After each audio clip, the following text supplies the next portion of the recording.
Hello, it's Nicola, the People Mentor, popping in just to tell you about my journal, how to make difficult conversations easier in the workplace.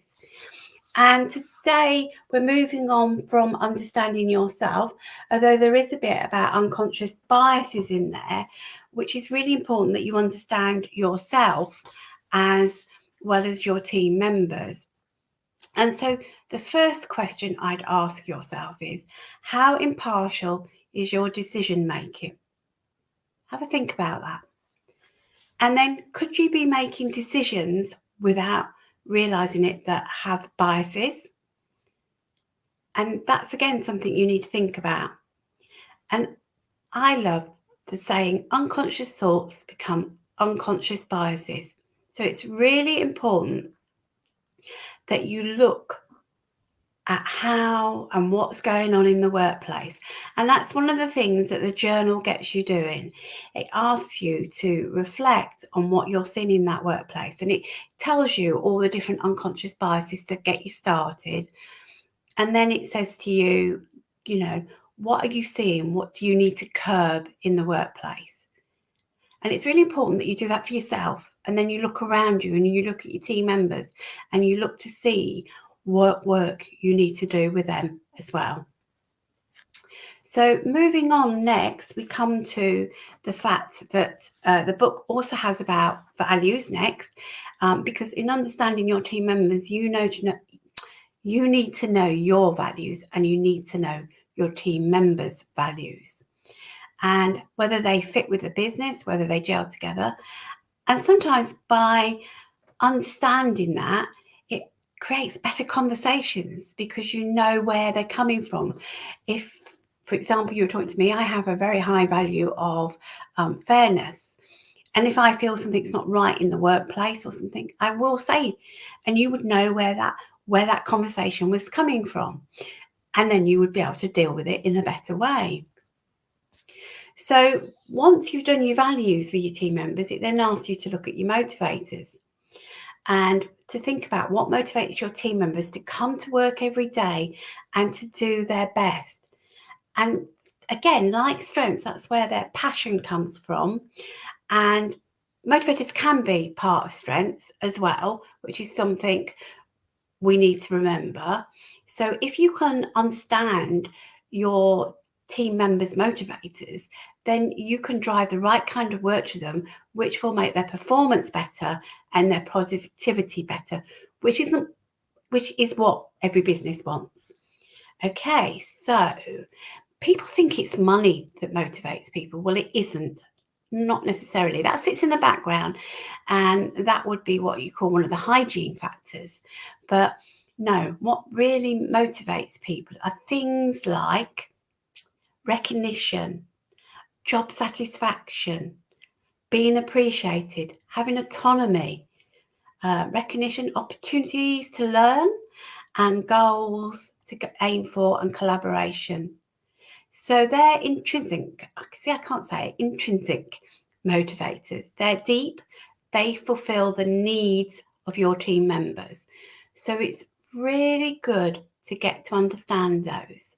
And the book, the journal, takes you through that journey.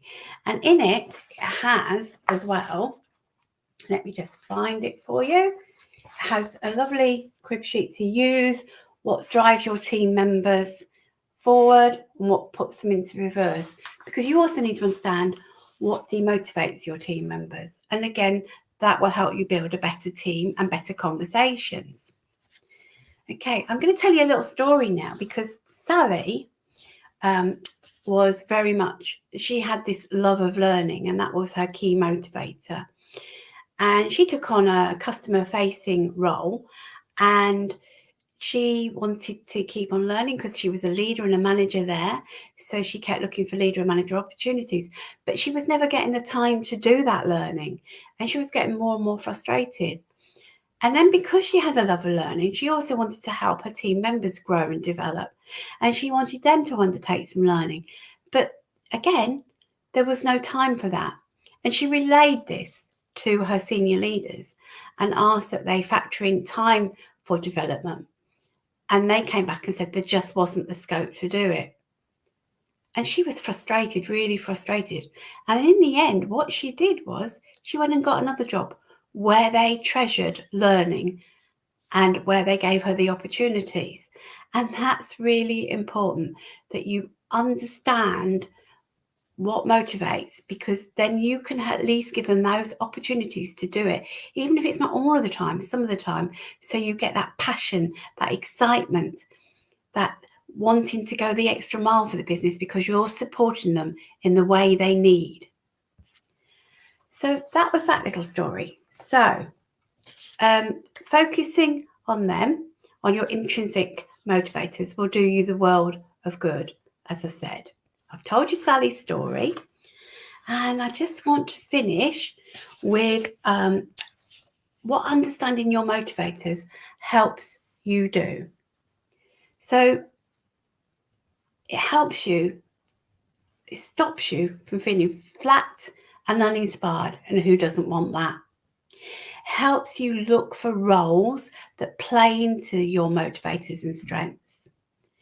It helps you as a team lead understand what motivates your team, and then you can arrange to give them the tasks that play into those motivators. And then how you use that as well is to look at what work and career opportunities are out there and how they play to your motivations and strengths. In understanding that, it does make conversations much easier. If you understand when somebody is flat, when somebody isn't performing well, and you go and have that conversation around what's making them tick, you may well find they're doing a job they absolutely detest. And maybe you can't change it completely, but what maybe you can do is accommodate some of the things that really motivate them, and that will change the way they feel. Now, I'm finishing for now, but this is the journal. You can get it on amazon.co.uk, and you can get it on amazon.com and other Amazon sites. For the UK, it's normally $14.99, but it's now $10.99 to the 10th of April.